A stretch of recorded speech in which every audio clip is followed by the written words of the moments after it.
Hello dear student.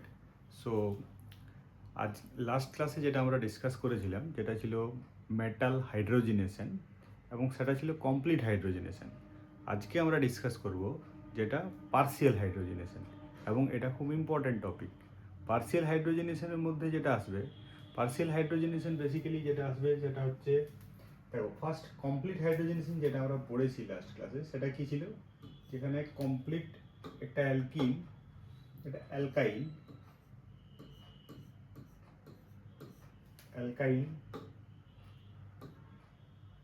in presence of H2, PD, platinum, আরও অনেকগুলো রিয়েজেন্টের কথা আমরা বলেছিলাম, যেমন প্লাটিনাম অক্সাইড, রোডিয়াম, আদার রিয়েজেন্ট। তো সেক্ষেত্রে কী হয়, complete hydrogenation. Complete hydrogenation means, এটা লাস্ট ক্লাসের টপিক আমরা পড়েছি, অনেক ডিটেলসে পড়েছি। সেটা কী হলো, দুটো যে পাই বন্ড আছে সেগুলোতে কমপ্লিট হাইড্রোজেনেশন হয়ে যাচ্ছে, দুটো হাইড্রোজেন এডিশন হচ্ছে। কিন্তু এক্ষেত্রে আজকে যেটা আমরা পড়বো সেটা হলো partial hydrogenation, that is partial hydrogenation.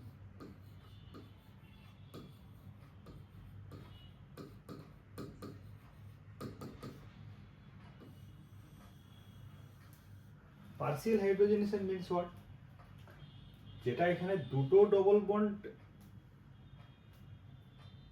Reduced হয়ে দুটো হাইড্রোজেন, সেক্ষেত্রে কিন্তু দুটো হবে না, only one double bond reduced হবে। সো যদি আমি এই এক্সাম্পলটা নিই, এটা খুব ইন্টারেস্টিং এক্সাম্পল। সেক্ষেত্রে কী হয়, আমি এটা প্রপার এক্সাম্পল লিখছি, CH3 C triple bond C CH3, এটা একটা অ্যালকাইন, দেখতেই পাচ্ছ তিনটে ডবল বন্ড, তিনটে বন্ড, একটা সিগমা আর দুটো পাই। সো এক্ষেত্রে যে রিয়েজেন্টগুলো, কয়েকটা স্পেসিফিক রিয়েজেন্ট, এটা স্পেসিফিক রিয়েজেন্টের অ্যাপ্লিকেশন। স্পেসিফিক রিয়েজেন্ট যেটা, রিয়াকশন তো H2 প্রেজেন্সে হচ্ছে, প্লাস H2 দিলাম, এবং স্পেসিফিক যে রিয়েজেন্ট, তিনটে রিয়েজেন্টের কথা এখানে বলবো আমরা। তো নাম্বার ওয়ান যেটা বলা হয় সেটা হলো পিডি। পিডি এখানে কমন থাকবে, PD first CaCO3 calcium carbonate, যেটা চুন আমরা বলি, calcium carbonate H2PD calcium carbonate, quinoline, or you can give xylene, metaxylene or paraxylene, anything, and trace amount of sulfur powder. Basically এগুলো সব পাউডার ফর্মে। So কি হচ্ছে, যেটা মেটাল সারফেস আগের বার আমরা দেখেছিলাম, লাস্ট ভিডিও লেকচার তোমরা চেক করে নিতে পারো, সেক্ষেত্রে মেটাল সারফেসে হাইড্রোজেনগুলো স্টিক হচ্ছিল। সো এখন কি হবে, এই প্যালাডিয়াম সারফেসে যখন আমরা ক্যালসিয়াম কার্বনেট অ্যাড করব, সারফেস এরিয়াটা কমিয়ে দেবে। তো সারফেস এরিয়াটা কমিয়ে দেওয়ার জন্য কি হবে, এখান থেকে, আর অলরেডি আমরা জানি এডিশনটা সিন এডিশন হয়েছিল।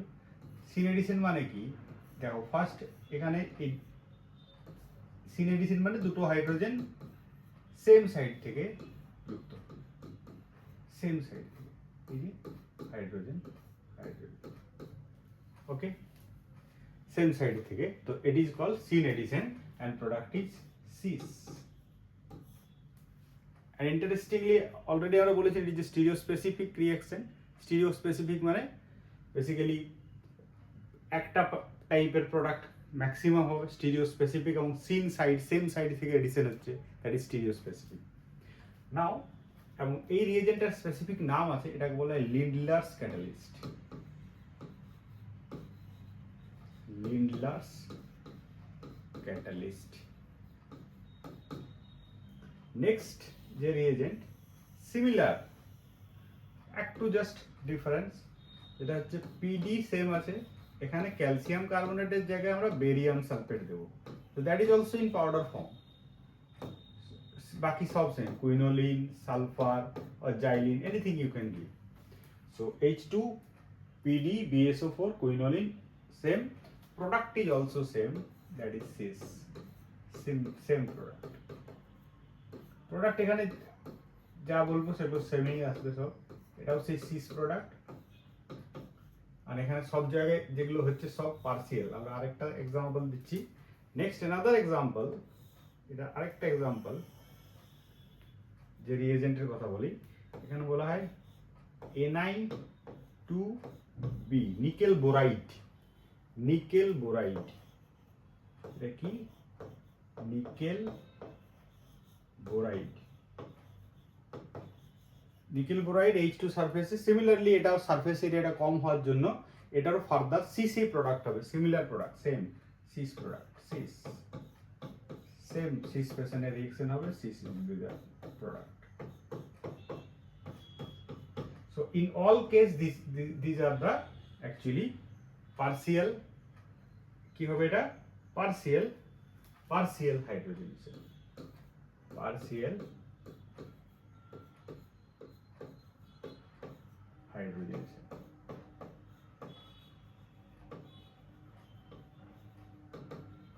Partial hydrogenation. Okay, so this is the first part. কিন্তু সিমিলারলি দেখো এই রিঅ্যাকশনটাকেই যদি আমরা এমন করি, এটা যদি একটু আমরা উপরে নিয়ে নিই, এই রিঅ্যাকশনটাকেই যেটা আগের বারের কেস ছিল, যদি এটাকে আমরা শুধু H2PD দিয়ে দিই, H2PD দিলাম, আর কিছু নেই। পিডি দিতে পারো, প্যালাডিয়াম প্লাটিনাম দিতে পারো, নিকেল দিতে পারো, রেনি নিকেল দিতে পারো, পিডি অক্সাইড দিতে পারো, এনিথিং। সো করসপন্ডিং যে প্রোডাক্ট হবে সেক্ষেত্রে কিন্তু প্রোডাক্ট কি হবে? CH3C, এখানে দুটো হাইড্রোজেন চলে আসবে, এখানেও দুটো হাইড্রোজেন চলে আসবে। This is complete hydrogenation. এটাকে আমরা কি বলি? Complete hydrogenation, complete hydrogenation, complete hydrogenation. ডিফারেন্সটা কি হলো পার্সিয়াল আর কমপ্লিট হাইড্রোজেনেশন? এখানে সেকেন্ড স্টেপ সিস পেশনে, এখানেও অলরেডি রিঅ্যাকশন সিস পেশনে, কিন্তু এখানে সিস্টেন্স আমরা বুঝতে পারবো না, কারণ এটা তো জিওমেট্রিক্যাল সেন্টার নয়, এগুলো আমরা অপটিক্যাল অ্যাক্টিভিটি চ্যাপ্টারে ডিটেলসে বোঝা যায়। তো সিস, এটাও cis also cis. So partial হাইড্রোজেনেশনের সেম সাইড থেকে যেহেতু এটা হয়েছে, তার জন্য এটা আমরা সিস প্রোডাক্ট পাবো। তো এটা একটা ভালো ইনফরমেশন পার্সিয়াল হাইড্রোজেনেশন। তো নেক্সট পার্সিয়াল হাইড্রোজেনেশনের পার্টে কেন হচ্ছে আমি অলরেডি একবার বললাম। দেখো সারফেস এরিয়াটা কমে যাচ্ছে। এই যে powder, calcium carbonate, barium sulphate, এই যে পাউডার ফর্মে পাউডার সারফেস এরিয়া যেটা ছিল সেটার উপরে যদি আবার পাউডার তুমি অ্যাড করে দাও, তো সারফেস এরিয়া বেসিক্যালি কি, যেগুলো তোমার এই যে মেটাল সারফেস এরিয়াটা ছিল, যেক্ষেত্রে অ্যালকাইন এসে এখানে জুড়ছিল, এই সারফেস এরিয়াটা যখনই আবার পাউডার অ্যাড করে দেবে সারফেস এরিয়াটা কমে যাবে। অনেক পাউডার সারফেস এরিয়া কমে যাওয়ার জন্য এই অ্যালকাইনের সারফেস এরিয়াটা অনেকটা কম, অ্যালকাইনের যে সাইজ কম, তো কম এরিয়ার মধ্যেও থাকতে পারবে, তাই H2 কে ইন্টারেক্ট করলো। কিন্তু যখনই অ্যালকিন হলো, ওই অ্যালকিনেই এখানে থাকার আর জায়গা নেই, ওকে বলবে যাও তুমি আউট। সো এই জন্য এখানে সিস হয়ে আর ফার্দার ওকে মানে ফার্দার হাইড্রোজেনেশন হবে না, তো সিস ফ্যাশনেই এটা শেষ হবে। সো এটার আরেকটা অ্যাপ্লিকেশন যেটা হচ্ছে, এটাই বেসিক, এটা কমন অ্যাপ্লিকেশন।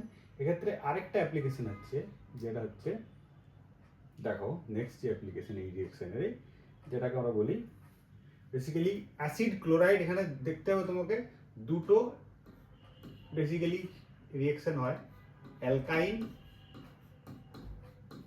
এবার অ্যালকাইনটা টার্মিনালও হতে পারে, নন টার্মিনালও হতে পারে। অ্যালকাইন both terminal and non-terminal. Terminal means এই ধরনের অ্যালকাইন CH3C triple bond CH। Non terminal মানে যে এক্সাম্পলটা আমরা করলাম, এই নন টার্মিনাল হলেই তুমি সিস্টেন্সের ব্যাপারটা পাবে। যদি নন টার্মিনাল না হয় সেক্ষেত্রে তুমি সিস্টেন্স পাবে না। এটাকে যদি তুমি H2PD, অ্যাকচুয়ালি দেখো এক্সামে জরুরি নয় বাকি সব কিছু দেবে, এক্সামে শুধু H2PD BS ওপর দিলে তোমাকে বুঝে যেতে হবে এটা রোজেনমান্ড ক্যাটালিস্টের কথা বলা হচ্ছে। এখানে আমরা যদি একটু বলি, এই যে এই ক্যাটালিস্টের নাম বেসিক্যালি, এই যে ক্যাটালিস্টের নাম, এটার নাম রোজেনমান্ড ক্যাটালিস্ট, এটার নাম রোজেনমান্ড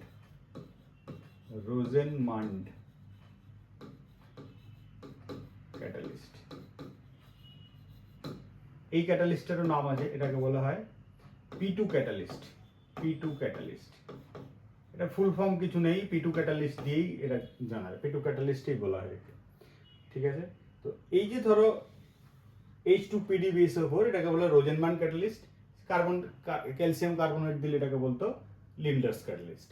সো এই রোজেনমান ক্যাটালিস্টের প্রেজেন্সে দেখো যদি নন টার্মিনাল হয় সেক্ষেত্রে প্রোডাক্ট কি হবে, এক্ষেত্রে কিন্তু একটা ইন্টারেস্টিং বিষয়, এখানে সিস্টেন্স বলে তুমি কিছু বুঝতে পারবে না, কারণ কি এটা প্রোডাক্ট হবে CH3, এইখানে ডবল বন্ড এবং এখানে একটা CH2 হয়ে যাবে, আর এখানে একটা হাইড্রোজেন আসবে, বেসিক্যালি এখানে একটা হাইড্রোজেন এডিশন হলো, এখানে একটা হাইড্রোজেন। তো এটা সিস্টেন্স কিছু বলা যাবে না, কারণ এটা জিওমেট্রিক্যাল সেন্টার নয়, বাট এখানে অলরেডি আমরা যেটা করলাম এখানে সিস্টেন্স তুমি কেসটা পেয়েছি। ওকে, নাও নেক্সট যেটা আমরা বলতে যাচ্ছিলাম সেটা হচ্ছে আরেকটা যেটা রিঅ্যাকশন হয় এখানে, যেটা হচ্ছে অ্যালকাইনের সাথে পার্সিয়াল হাইড্রোজেনেশনটা যেমন ইম্পর্টেন্ট, অ্যানাদার এটা হচ্ছে তোমার অ্যাসিড ক্লোরাইড।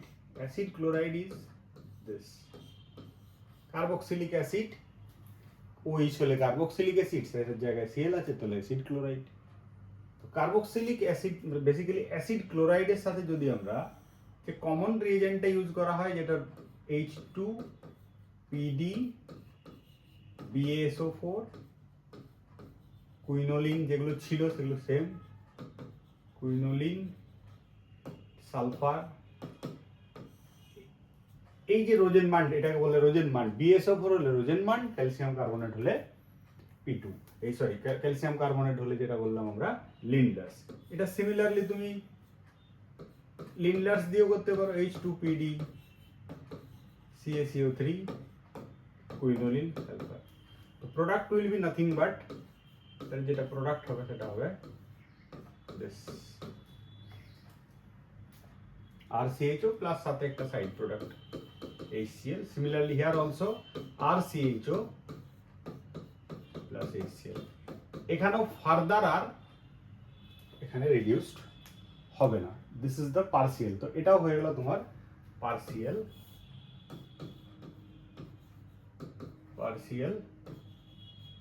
হাইড্রোজেনেশন। কিন্তু সেম রিঅ্যাকশন যদি এটাকে আমরা H2PD বা H2PT বা আদার যে মেটালস গুলো ছিল সেটা যদি করো, সেক্ষেত্রে কিন্তু প্রোডাক্ট পাবে তুমি আর CH2OH, আরো ফার্দার রিডিউসড হয়ে যাবে। So this is the one of the important information about partial hydrogenation. Actually কি বলা হয় partial hydrogenation এ, এই টার্মটার মধ্যে আমরা একটা অ্যাড করি, এটাকে বলা হয় পয়জন, ক্যাটালিটিক পয়জন, এটাকে বলা হয় পয়জন।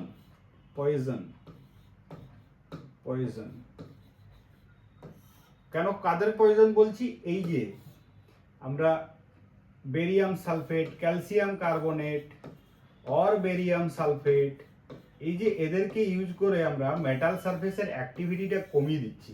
যে মেটাল সারফেস আমার ছিল, প্যালাডিয়াম সারফেস ছিল, প্যালাডিয়াম সারফেসের যে মেটাল সারফেস, তা অ্যাক্টিভলি সে অ্যালকাইন বা আদারকে কমপ্লিট হাইড্রোজেনেশন করছিল, কিন্তু এখন আমরা এই ধরনের পয়জন ইউজ করে তার সারফেস এরিয়াটা কমিয়ে দিয়ে তার অ্যাক্টিভিটিটাকে কমিয়ে দিলাম, এই জন্য এদেরকে পয়জন বলা হয়, পয়জন ক্যাটালিস্ট বলা হয়, poison catalyst. So partial hydrogenation is basically in presence of poison catalyst, and poison catalyst presence partial hydrogenation means alkyne gives you alkene in cis fashion, and also another reaction, this acid chloride gives you aldehyde, and it is these both are the important reaction. এগুলো অনেক সময় দুটো রিঅ্যাকশনের মাঝখানে বিভিন্ন যেই men's হোক, advance হোক, WBJEE, এই ধরনের simple even board, West Bengal বোর্ডে, আদার CBSE ISC যে কোনো বোর্ডে কমন একটা ইম্পর্টেন্ট কোয়েশ্চেন, সিম্পল একটা রিঅ্যাকশনের ইন্টারচেঞ্জ, একটা just one of the steps রিঅ্যাকশনের মধ্যে এগুলো চলে আসে। ওকে, সো এই পার্টটা আমরা পার্সিয়াল হাইড্রোজেনেশন বলে মেটাল হাইড্রোজেনেশন পার্টটা এখানেই শেষ করব। This is the second part of this metal hydrogenation. So thank you student, by.